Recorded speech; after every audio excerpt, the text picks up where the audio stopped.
Bon bah j'ai un petit peu de temps, je pense que c'est le moment de faire un petit montage. Qu'est-ce que c'est la dernière vidéo que j'ai tournée? Ah, Objectif 2022. Bon bah 18 mars, je pense qu'il serait peut-être temps.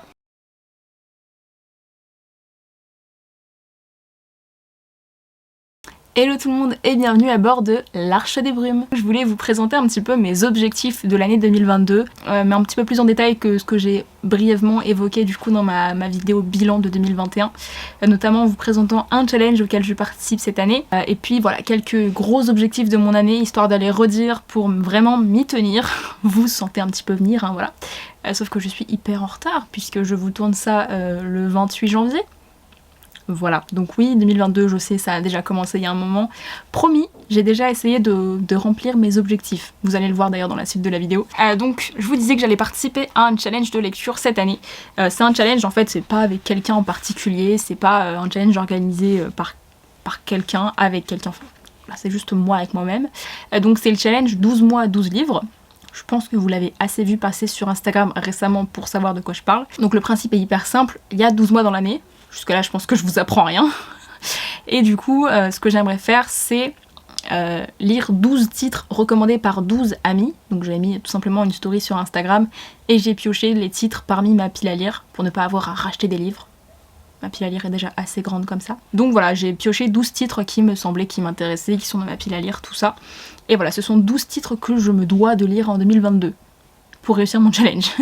Donc je vais commencer par vous présenter brièvement ces 12 titres, même si je vais pas rentrer dans les détails. Et aussi je sais qu'on est quand même pas mal à faire ce challenge, donc n'hésitez pas à me dire si vous le faites aussi, et puis les 12 titres que vous avez reçus de vos amis à vous. Et puis c'est parti. Alors du coup le premier que je vois du coup, c'est comme pour le précédent challenge, dans la précédente vidéo je me suis fait une petite liste sur mon livre addict. Voilà. Vous avez été spoilé du premier livre. Donc le premier livre c'est Songe à la douceur de Clémentine Beauvais. Donc Songe à la douceur c'était le seul de la liste que je n'avais pas encore dans ma pile à lire. Depuis je l'ai eu, puisque ma maman en voyant que je l'avais pas et qu'il était dans mon challenge me l'a offert. Voilà, trop mignonne. Donc Songe à la douceur c'est un roman du coup de Clémentine Beauvais qui est assez court et qui est écrit en vers, de ce que j'ai vu en le feuilletant. Et c'est un roman qui me fait envie depuis très longtemps, notamment parce que Audrey en parle beaucoup, hein, Audrey du Souffle des mots en parle beaucoup, donc ça m'a toujours beaucoup intriguée. Et puis vous savez maintenant que Clémentine Beauvais c'est une auteure que j'ai découvert à travers Âge tendre, que j'ai littéralement adoré. Ça a été l'un de mes coups de cœur de 2020. Donc évidemment j'ai envie de la découvrir à travers d'autres titres, et typiquement Songe à la douceur en fait partie. N'hésitez pas à me dire en commentaire évidemment si vous l'avez lu, parce que c'est quand même un titre assez connu. Le deuxième titre, il s'agit de Atypicalypso, le tome 1 de Megara Nolan, qui est une auteure auto-éditée. Et alors le truc hyper cool, c'est que comme je vous présente ça le 28 janvier, en fait j'ai déjà commencé à remplir mes objectifs comme je vous l'ai dit. Et donc Atypicalypso je l'ai déjà lu. Ça a été une super lecture, je me suis régalée en découvrant ce roman, vraiment je n'ai pas d'autre mot, je me suis régalée, c'était un vrai bonbon. C'est un roman de science-fiction. Du coup on suit Calypso qui est une jeune femme qui vit dans l'espace, hein, du coup, qui vit dans un vaisseau spatial et qui est originaire d'une planète où vivent les humains, mais cohabitant en fait avec des autres créatures de l'univers. Et en fait Calypso c'est une voleuse, elle a pour ambition de devenir la plus grande voleuse de l'univers. Tout simplement. C'est un personnage que j'ai trouvé hyper drôle. C'est une histoire qui m'a semblé... Alors vous savez, il y a toujours cette notion de crédibilité quand on a un roman qui se passe dans l'espace, mais il y a toujours des petites choses qui titillent mon âme de scientifique. Mais là je trouvais que c'était bien parce que ça reste crédible et à la fois ça ne se prend pas la tête pour des broutilles on va dire, et j'ai trouvé que c'était vraiment la bonne façon de le faire pour le coup. Parce qu'en fait, on s'attarde pas sur les détails scientifiques, on s'attarde juste sur le fait que le récit soit bon, que les personnages soient bons, et en fait c'était le cas. Voilà, donc j'ai vraiment rien à redire sur ce roman, j'ai vraiment adoré. Et il y a la campagne Ulule pour le tome 2 qui commence le 1er mars. C'est un magnifique objet livre en hardback. Et franchement, si vous avez l'occasion de découvrir, si vous aimez un petit peu la science-fiction, plutôt space opéra du coup, c'est vraiment trop bien. Foncez. Le troisième titre que je regarde du coup sur ma liste c'est À quoi rêvent les étoiles de Manon Fargeton. Et lui aussi je l'ai déjà lu, du coup je suis vraiment hyper efficace, je suis très fière de moi. Donc c'est un roman contemporain qui nous permet de découvrir 5 personnages, donc 5 personnages qui ont des liens les uns avec les autres, mais pas tous les uns avec les autres, c'est juste que ils ont tous un petit fil qui les relie. Et en fait on comprend d'autant plus ce fil au fur et à mesure du récit. C'est des personnages qui vivent une forme de solitude, mais qui ne la vivent pas de la même façon, puisqu'on a à la fois 2 adolescents, 2 adultes et une personne âgée. Donc des solitudes qui sont hyper différentes, mais qui sont hyper intéressantes à découvrir. C'est des personnages que j'ai trouvé hyper touchants. C'est un livre qui a résonné particulièrement en moi, puisque, eh bien, pour changer, ce livre reflète pas mal de coïncidences avec ma propre vie. Voilà, j'adore. Mais du coup c'est vrai que ça m'a fait d'autant plus l'apprécier. J'adore la plume de Manon Fargeton, j'adore la façon dont elle gère ses histoires, en fait la façon dont elle écrit ses histoires. Vraiment je suis hyper fan. Et puis il y avait tout un aspect un petit peu musique dans ce roman, puisque l'un des personnages que l'on suit est prof de violon. Donc évidemment moi ça a un petit peu résonné en moi. Une partie de l'histoire se passe à Rennes. Voilà, donc vraiment, c'est comme je vous l'ai dit, un roman qui a beaucoup résonné en moi et je suis vraiment trop contente de l'avoir eu dans mes propositions parce que réellement, j'ai passé un trop bon moment de lecture. Ensuite, alors ça c'est un titre que je n'ai pas en papier dans ma bibliothèque, mais dont je m'étais procuré le tome 1 du coup, en audio, puisque j'ai eu un compte Audible pendant très longtemps et du coup pendant plusieurs mois en fait j'ai accumulé des crédits audio et quand j'ai voulu arrêter mon abonnement bah du coup j'ai dû prendre pas mal de titres et j'avais entendu dire que du coup le tome 1 de Autre Monde de Maxime Chatham était vraiment top en audio, donc j'avais envie de me confronter à ce titre là qui en fait c'est du fantastique, c'est pas le genre de lecture que j'apprécie le plus, mais c'est une saga qui quand même m'intrigue pas mal, donc quand je l'ai vu dans les propositions évidemment je l'ai mis. Et puis du coup bah, je ne l'ai pas en papier, donc ce sera une lecture audio, à voir ce que ça donne. Vous savez que la lecture audio avec moi ça passe ou ça casse, c'est assez particulier, voilà, je ne l'explique pas trop, mais on verra. Du coup si c'est un bon livre audio peut-être que ça arrivera à me capter l'attention. Et puis bah j'ai hâte de découvrir ça puisque je n'ai jamais lu de Maxime Chatham et que évidemment c'est une saga qui est quand même assez plébiscitée, assez connue. Donc voilà, on verra si ça me tente, si ça me botte, et puis peut-être de continuer la saga ensuite. Le titre suivant, c'est un titre qui est un peu, j'ai l'impression, un classique de la fantasy. Donc je pense qu'il terminera dans ma pile à lire du mois de la fantasy, clairement. Donc il s'agit de Terre-Mère, donc le premier tome du cycle de Terre-Mère, de Ursula Le Guin. Donc c'est un livre que je n'ai pas en ma possession maintenant, il est à Rennes, mais clairement c'est typiquement le genre de roman que j'aimerais découvrir pendant le mois de la fantasy, puisque j'estime que le mois de la fantasy c'est un peu le mois où tu peux découvrir des nouvelles sagas de fantasy, un petit peu se confronter à des nouveaux auteurs.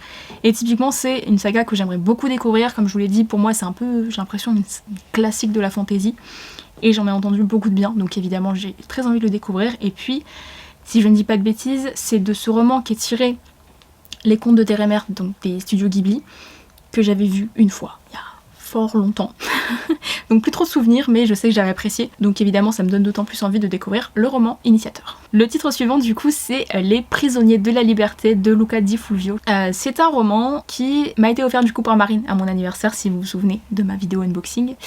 C'est un roman qui me fait hyper envie évidemment, puisque Luca Di Fulvio c'est un auteur du coup italien que je porte très fort dans mon cœur.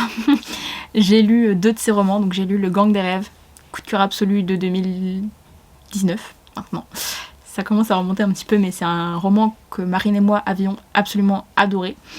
Et puis j'ai lu plus récemment, en 2020, Les Enfants de Venise du coup, qui est un titre que j'ai moins apprécié, mais qui m'a quand même laissé un très bon souvenir, que j'avais beaucoup apprécié de par ses personnages, de par les thématiques. C'est toujours dans les romans de Luca Di Fulvio des thématiques hyper compliquées, vraiment faut avoir le cœur bien accroché en général. Il place toujours ses personnages dans un contexte historique particulier, donc avec Le Gang des Rêves on était sur le début du XXe siècle à New York, donc Ellis Island, voilà, toutes les personnes qui partaient depuis, là pour le coup en tout cas dans Le Gang des Rêves, depuis l'Italie pour aller aux États-Unis.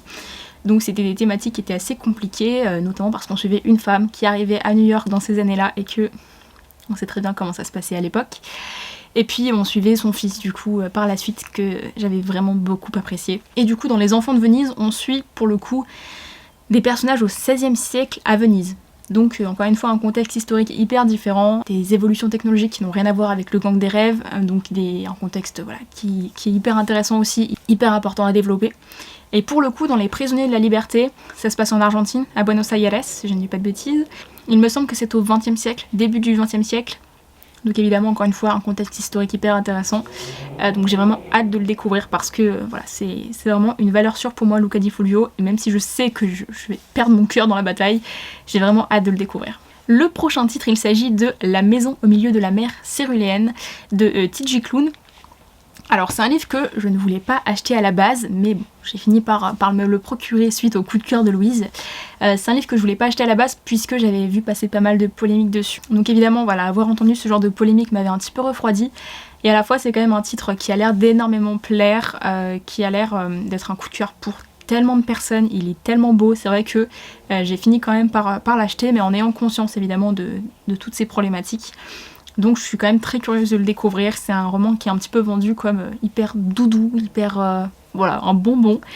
Du coup je suis vraiment très curieuse de voir ce que ça peut donner. Le titre suivant, il s'agit encore une fois d'un tome 1.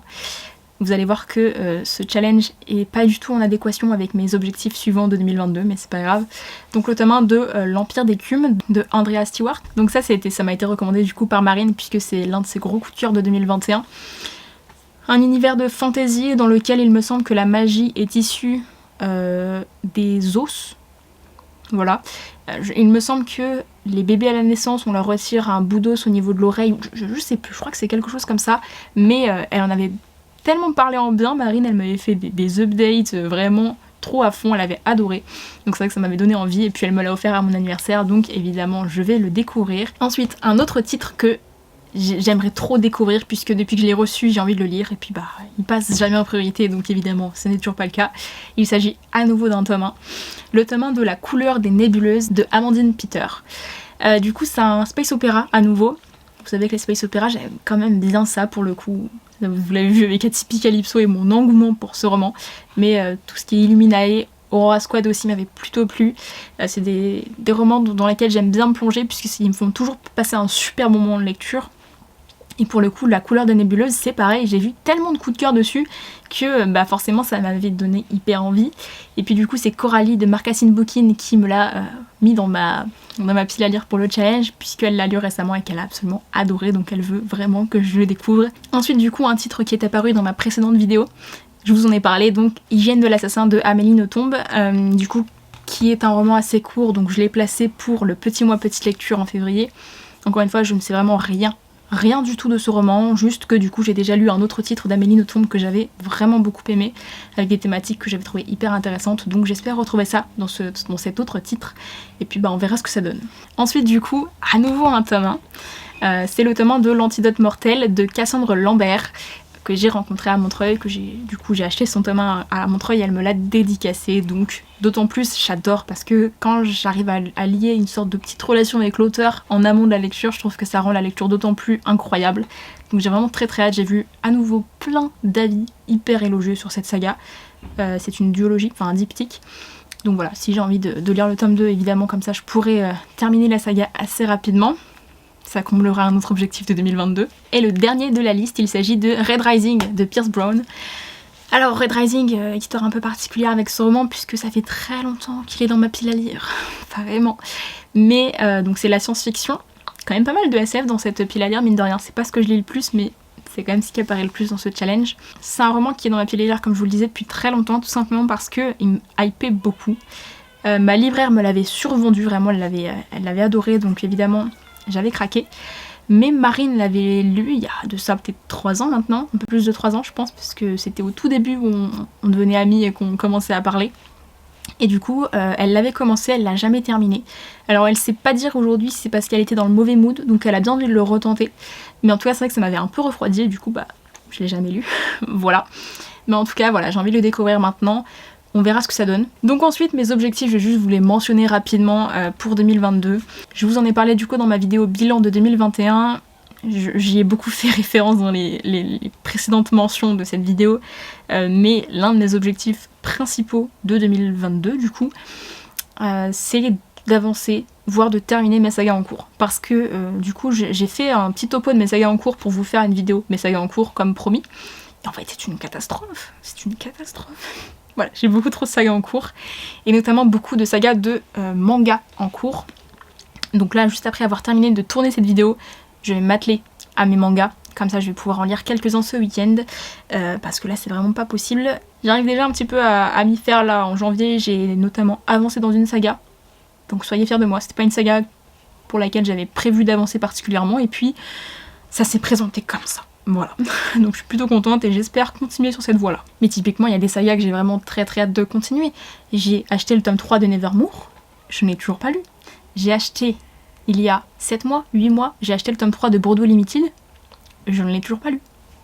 C'est vraiment parmi mes sagas préférées, autant Nevermore que Bordeaux Limited, et je ne les ai toujours pas lus. Donc voilà, je me fatigue moi-même, donc en 2022, j'avance dans mes sagas en cours. Ensuite du coup, un objectif dont je vous avais aussi parlé dans cette vidéo bilan, c'est de lire plus en VO, puisqu'en 2020 j'avais été hyper au taquet, j'avais lu l'équivalent de 1 livre en VO par mois, donc c'était un petit peu de mon objectif, j'en avais lu 11 sur 12 mois donc ça va. Et en 2021 c'était la catastrophe, j'en ai lu 6. Ouais, ça va pas du tout. Donc mon objectif de cette année c'est de lire 1 livre en VO par mois. Pour le moment en janvier ça passe, parce que j'ai fait une relecture du tome 4 de Heartstopper, mais en vrai si je pouvais lire quand même autre chose que des relectures et des romans graphiques, ce serait quand même mieux. Donc pour février, je m'en suis déjà prévu un, si j'arrive à le caler au milieu des petites lectures. On verra bien, mais en tout cas vraiment, j'aimerais pouvoir lire beaucoup plus en VO parce que j'adore ça. À chaque fois, je passe des trop bons moments de lecture avec mes lectures VO, je sais pas pourquoi. Peut-être aussi continuer ma relecture d'Harry Potter, je sais pas, ça fait un moment que je les avais commencées, et puis bah ça s'est pas représenté, comme j'en parle pas sur les réseaux et que je dois lire le tome 5 qui fait 1000 pages. Forcément, c'est un petit peu embêtant, mais c'est pas grave, on va y arriver, je vais réussir à avancer dans mes lectures en VO. J'y crois. Ensuite, alors un objectif qui n'a pas tellement à voir avec la lecture en elle-même, mais j'aimerais tenir un petit carnet de lecture qui soit joli, parce que bah, je tiens à un carnet de lecture depuis quand même 2 ans maintenant, mais dans lequel je mets juste mes lectures, j'écris juste les titres, et là j'aimerais faire quelque chose de joli en fait, notamment parce que j'ai un très beau carnet que mon copain m'avait offert à mon anniversaire, donc tant qu'à faire autant l'utiliser, et du coup bah, j'ai commencé à le remplir hier, donc pour le moment je me tiens à cet objectif là. Notamment je me suis fait une petite page pour justement bah, le challenge 12 mois 12 livres, voilà. C'est pas hyper esthétique, genre je suis pas hyper satisfaite, mais en fait j'ai pas le matériel pour que ça rende hyper bien non plus. Donc on verra ce que ça donne, mais en tout cas voilà, je m'amuse bien à faire ça. Là j'ai un petit peu noté toutes mes lectures de janvier. On verra ce que ça donne, peut-être que je verrai une amélioration au cours des mois, mais en tout cas voilà, c'est un de mes objectifs de tenir un joli carnet de lecture. Croyez en moi s'il vous plaît. Ensuite, bon alors tout simplement j'aimerais avoir une bonne régularité, que ce soit sur Instagram ou sur YouTube, parce que vraiment c'est une catastrophe. Sur Instagram j'ai posté une photo au tout début là du mois de janvier en mode ouais maintenant je vais être hyper active sur Instagram, je vais rattraper toutes mes chroniques en retard et tout, et j'ai pas posté depuis. Franchement je me fatigue moi-même, mais honnêtement en fait je poste toujours mes posts à 18h, et en fait à 18h je suis encore en cours actuellement. Donc en fait je peux plus poster le soir. J'espère que ça va s'améliorer dans les prochaines semaines. En tout cas, vraiment j'aimerais pouvoir poster plus de chroniques sur Instagram. Et puis du coup sur YouTube, j'aimerais trouver un petit rythme, peut-être une vidéo toutes les 2 semaines, ce serait pas mal. C'est pas trop contraignant et à la fois voilà, ça me permet quand même de garder un rythme qui soit pas celui qui a été entre le mois de juillet et le mois de décembre quoi. Voilà. Bref, donc on verra ce que ça donne, mais en tout cas c'est l'un de mes objectifs aussi de l'année 2022. Et pour terminer, j'ai quand même écrit sur mon petit carnet de préparation, se faire plaisir avec un petit cœur, parce que c'est quand même un peu le but d'être là. Le but c'est quand même de se faire plaisir dans ses lectures, de se faire plaisir sur Instagram, sur YouTube, et de pas se prendre la tête, parce que franchement, il y a déjà assez de choses dans la vie qui me font vraiment me prendre la tête. J'ai pas besoin de ça en plus, sur les réseaux et sur mes réseaux littéraires en tout cas, donc vraiment, j'aimerais pouvoir... juste me faire plaisir en fait cette année dans mes lectures, voilà, en lisant peut-être plein de nouvelles choses, découvrir plein d'auteurs, je sais pas, j'ai plein d'envie, j'ai envie de lire plein de choses en ce moment, ça se passe très bien depuis le début de l'année en termes de lecture, donc j'espère que ça va continuer comme ça. Donc je vais vous laisser là, j'espère que cette vidéo vous aura plu, n'hésitez pas comme d'habitude à me dire en commentaire si vous avez déjà lu certains livres que j'ai présentés dans cette vidéo ou si certains vous tentent. Et puis bah moi je vais retourner du coup à mes lectures de manga pour commencer à être à fond dans mes objectifs de 2022. Puis n'hésitez pas aussi à me dire si vous aussi, vous avez des objectifs pour 2022, et puis si vous n'en avez pas, ce n'est pas grave du tout. Au contraire, je trouve que c'est aussi bien de se lancer dans une année sans avoir particulièrement d'objectifs en vue. J'ai toujours fait ça globalement, je me suis jamais mis d'objectifs, mais là en 2022 je me suis dit c'est parti, on met des objectifs partout, et puis on verra bien où ça nous mène. J'espère encore une fois que cette vidéo vous aura plu, et je vous retrouve très bientôt à bord de l'Arche des Brumes. Ciao!